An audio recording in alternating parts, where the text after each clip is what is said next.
अक्षयं परमात्मनं ज्ञानमूर्ति नमामि तं। नमो हरिहन्ताणं नमो सिद्धान्तमहानीयां नमो वज्रायणं नमो लोई सबसाधु।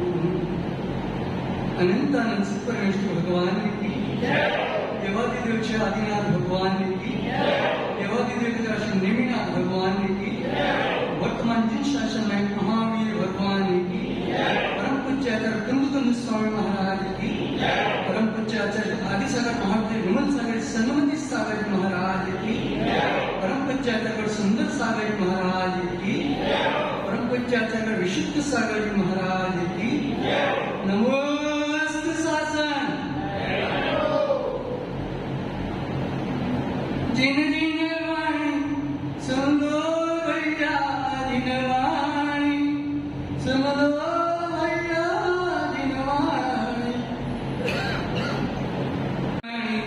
जिनेन्द्र वाणी सुन लो भैया, जिन वाणी सुन लो भैया, जिन वाणी अल्प बुद्धि से कर रहा सन तुम्हारा ही माता, भूल क्षमा कर देना माता।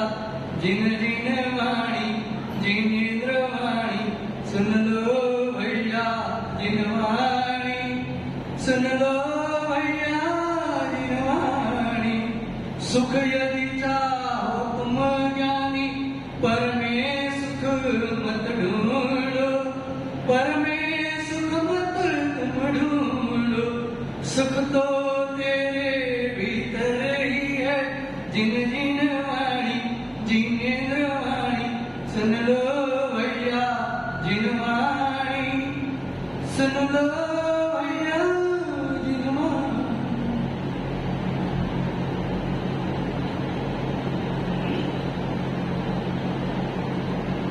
ये संसारी प्राणी सुख चाहने के लिए क्या करता है,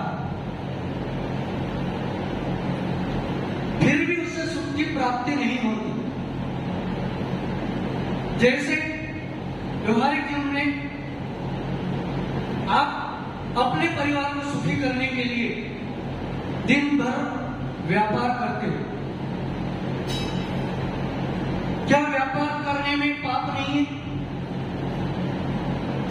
पांचों पाप हमें उसमें करने पड़ते हैं। बिना पाप किए व्यापार होता नहीं है, लेकिन फिर भी हम चाहते हैं कि हम पाप करने से, हमारे पाप करने से, कमाने से हमारा परिवार सुखी रहे। इनकार में हो नहीं सकता।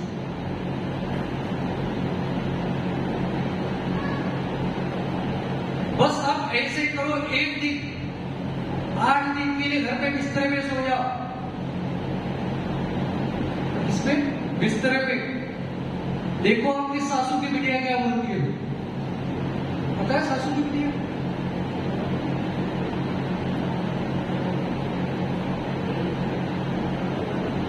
देखो हम भी वागड़ में क्या बोलते हैं पता है? जब एक पति घर बड़ा बड़ा लेटा रहता है तो पत्नी क्या बोलती है सासू की बिटिया से पता है? वो खाटला में पड़िया जो कामे जाओ, फिर कमाई लाओ।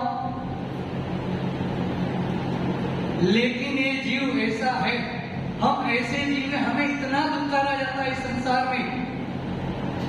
मक्खी देखिए, मक्खी हमारे शरीर पे बार बार आके चुभती है।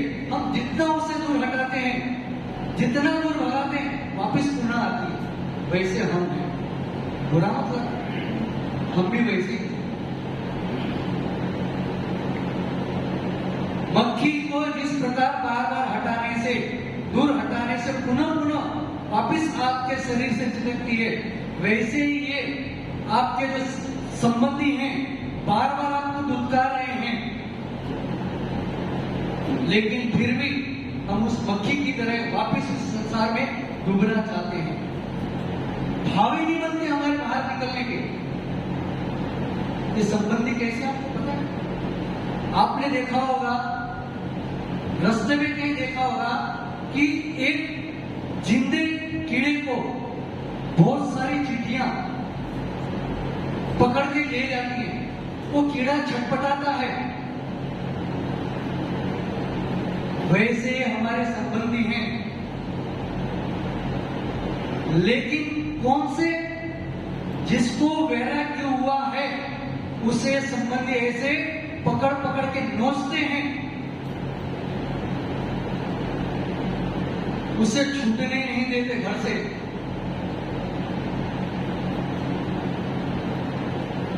मैं आपसे पूछता हूं, घर पे जाके बोलो, लोग मात्र इतना करते हैं कि धर्म के काम में अड़कीबाजी करते हैं।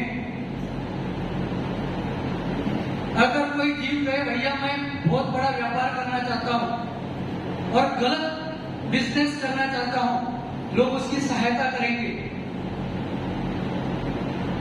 और वही जीव कल बोले, भैया घर में आके बोले, अम्मा मुझे तो अब वैराग्य हो गया है, मैं प्रतिमा धारण करके आचार्य के साथ भिक्षा लेना चाहता हूं। बोलो कितने जन रोकोगे, कितने जन छोड़ोगे? एक भी ऐसा नहीं है कि उसे छोड़ेगा। जिसको फिर सारे संबंधी, जिसको धर्म की एबीसीडी कखग भी नहीं आती है, वो भी उसे समझाने आएगा। क्या बोलेगा भैया? अरे अभी तो उम्र ही क्या है आपकी, अभी उम्र क्या है, जब बुढ़ापा आए तो दीक्षा ले लेना। अब सोचो, मुंह में हाथ नहीं, तन में हाथ नहीं, खिचड़ी पचती नहीं, हाथ थमते नहीं, और बोले दीक्षा लेने चले। सुल्लभ जी चुप रह जाओ, कटोरा गिर जाएगा हाथ से।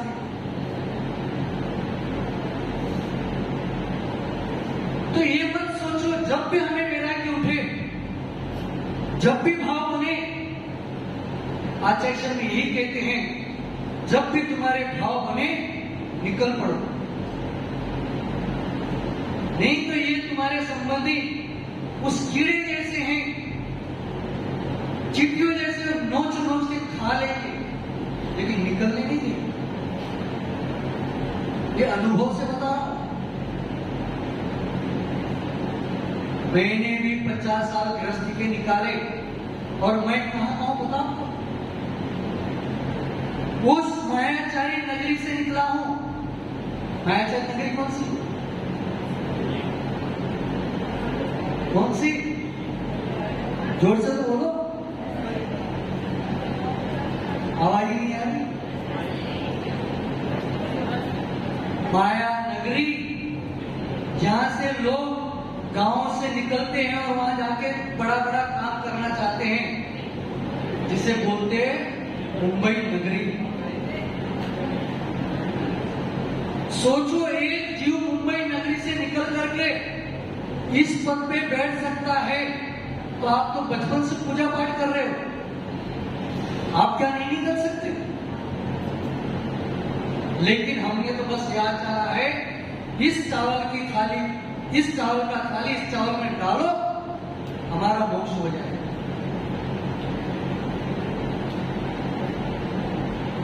हम जिस नगरी से निकले हैं, हम इस मार्ग पे आए हैं, लगभग 12 साल हो गए।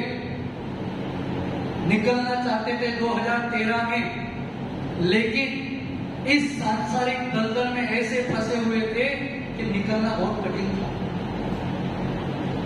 लेकिन बस एक ही इच्छा थी, मुनि पद को प्राप्त करना है, और बिना मुनि पद धारण किए कर्मों का क्षय होने वाला नहीं। मुझे पता है लोग हमें कहते थे संबंधी, भैया इस भाव में तो मोक्ष है ही नहीं, तो क्या फायदा ऐसे निकल के, और कितनी दुख दुविधा है।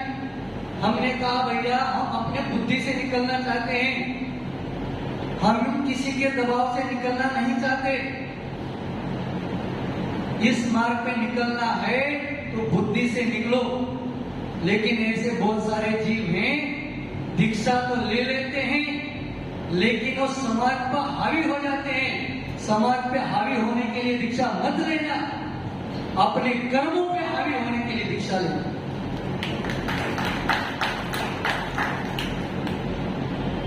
ऐसे भी जीव हैं 10-10 साल हो चुके हैं, 40 साल हो चुके हैं, भैया दीदी बन के बैठे हैं। अरे सारी सुख सुविधा उनके पास है, तो काय को बदलेंगे दीक्षा? उन्हें पता है मुनि पद प्राप्त करने के बाद सारी सुविधाएं उनकी बंद हो जाएंगी। अभी तो रात को भी घूम लेते हैं, छोरियों से बात भी कर लेते हैं, और बने कभी कभी बकरियां भी चढ़ जाती हैं।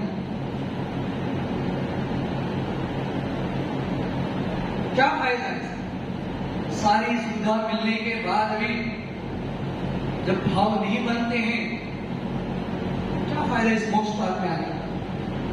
समाज की रोटी खाने के लिए आए हो, कब तक समाज की रोटियां खाओगे? फ्री की, देखो हम भी खा रहे हैं फ्री की, लेकिन उसके बदले हम साधना भी करते हैं, ज्ञान का अर्जन भी करते हैं। मानता हूं इस उम्र में हमारे ज्ञान का उपार्जन कम होता है, लेकिन फिर भी यही कोशिश करते हैं कुछ न कुछ तो ज्ञान मिले।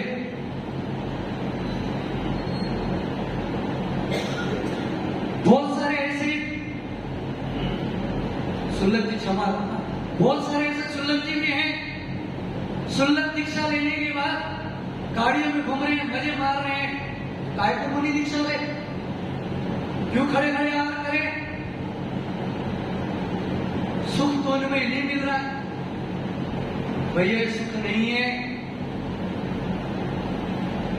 ये तो भटकना ही है। कहते हैं ना अपना 10 धर्म एक आता है ना, एक लंगोटी की चाह पुनः संसार में लेके आती है।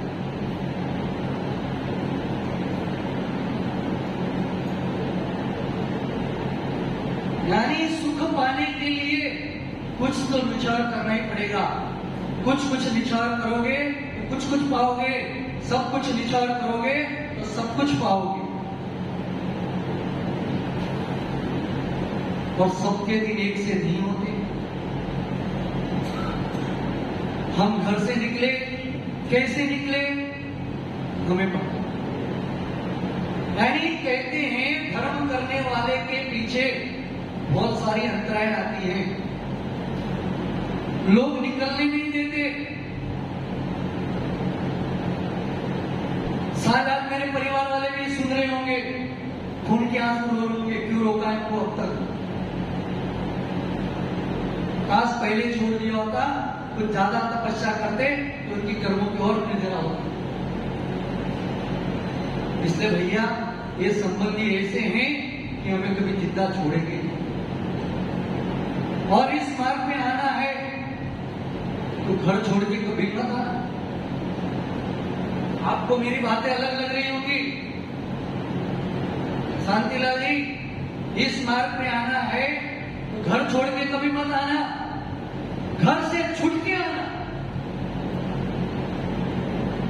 घर से छूट के आना। हमने दीक्षा तो ले ली,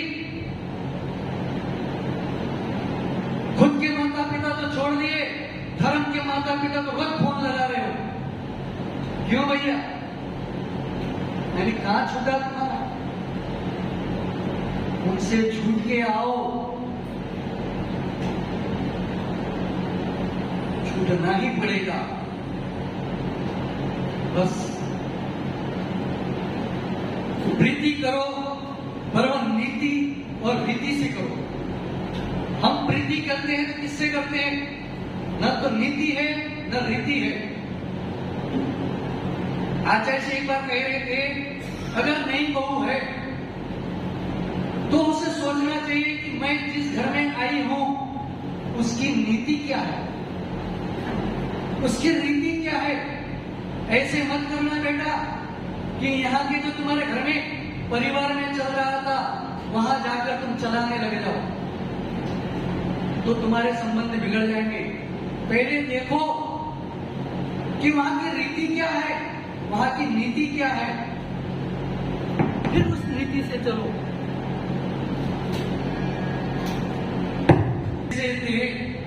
देश से देह की प्रीति भी कुशील है, तो हम क्या करें? किससे हमें प्रेम में प्रीति है? जवान युवाओं से पूछो, एक नारी से प्रीति कर रहा है, उस नारी की चमड़ी हटा दो, ऊपर की 7 पर्दे निकाल दो, प्रीति कर पाएगा क्या उससे? ये तो छोड़ो अम्माओं, जब किसी घर में किसी नारी की मृत्यु हो गई या किसी पुरुष की मृत्यु हो गई, बहुत प्रेम करता था उससे, बहुत प्रेम करती थी उससे, लेकिन किसी एक की मृत्यु हो गई, अब रात के समय हुई और अपने जेल में तो रात में दाह संस्कार देना मना ही है, तो उस नारी से कहो या उस पुरुष से कहो, भैया रात भर तुझे इसके पास अकेले बैठना है, क्या वो बैठेगा? नहीं बैठेगा। क्यों भैया?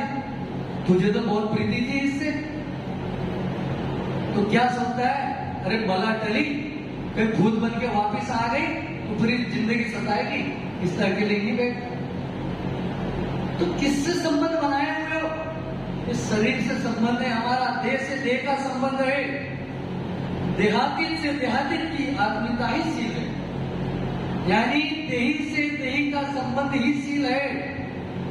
जो करता है सील में ढील, जो करता है सील में ढील, उसे चलना पड़ता है संसार में कहीं मिल, उसे चुभती है पाप की कील, वह मर करके बनता है छिल। इसलिए प्रीति करो, किससे करो? धर्म से करो। शत्रु कौन है हमारे?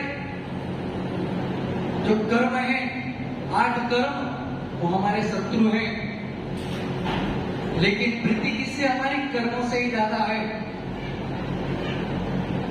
कर्मों से प्रीति मत करो, धर्म से प्रीति करो।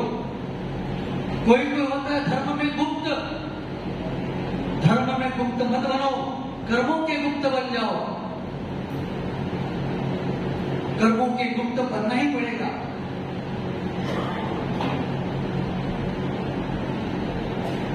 समय की कमी बहुत है, बोलना तो बहुत है।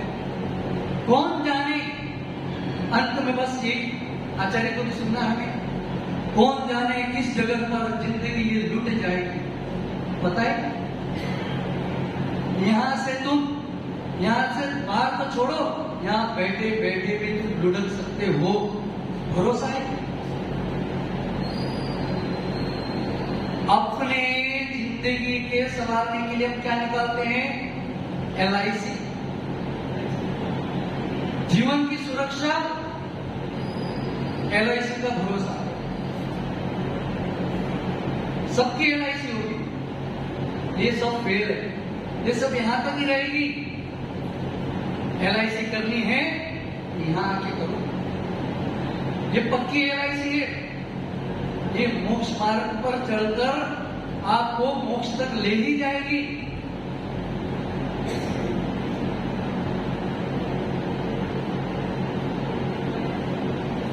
पर हम क्या ज्ञान भाग चाहिए। आपने एक बार मांग भरी थी, कितनी बार? एक बार मांग भरी थी। एक बार मांग भरते भरते इन्होंने तो एक ही बार भरी, लेकिन सासू की बिटिया की मांग पूरी करते करते इनके बाल सफेद हो गए, और बेचारे किसी के तो बाल ही निकल जाते।